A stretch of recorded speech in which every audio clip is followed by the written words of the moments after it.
Тернополиска рәхим итегез. Бу шәһәрдә төрле катлам кешеләр яши.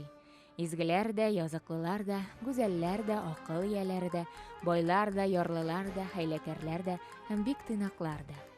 Ләкин кыяфәтләренә карап алданмагыз, бары карашларында гына хаклык бар. Тернополис бүгенге Россиянең иң танылган рәссамнарының берсе Алексей Штерн тарафыннан төзелгән шәһәр күргәзмә. Штернның геройлары гаять кызыклы шәхесләр. Алар барысы да безнең замандашлар.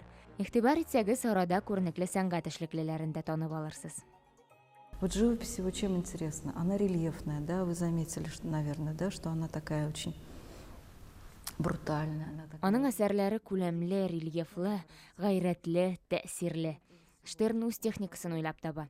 Башта картонга сыйык кына итеп гипс сылый. Шуның өстеннән буяулар ярдәмендә сүрәтнең формасын әвәли. Күпмедер вакыттан соң гипс катып ярыла башлый. Җырчыклар барлыкка килә. Сүрәт табигый рәвештә үзгәрә. Тоже, наверное, вы замечаете, что в его галерее персонажи это в основном мужские портреты, хотя ведь чаще художник обращается к женским образом. Игътибар иткәнсездер, Штерн күбесенчә ир-ат геройларны гәүдәләндерә. Гәрчә рәссамнар ишрак хатын-кыз образларына мөрәҗәгать итсәләр дә. Күрәсең, нәкъ менә ирләрдә ул яртып алып барырдай көч, чын характерлар таба. Алексей Штерн тумышы белән Казан шәһәреннән. Бер ел Казан сәнгать училищесында белем алганнан соң ул Харьков институтына укырга керә. Аннан соң Мәскәүдә режиссерлыкка укый. Иҗатының күп өлешен ул театрга багышлый. Спектакльләр куя, сәхнә бизәлешен башкара. Әлеге картиналар үзләре дә бәләкәй спектакльләр сыман. Күрегез бу портретларны. Бер генә герой да тик тормый.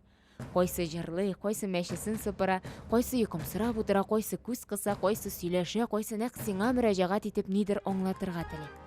Бу перформансларның картина кысаларына сыймыйча, безнең дөньяга чыгулары бер дә гаҗәп түгел. Бу шәһәр, бу театр, бу тормышның үзе. Без чын барлыкның барлыгын гына күрәбез. Рәссам аның чынын күрә белә.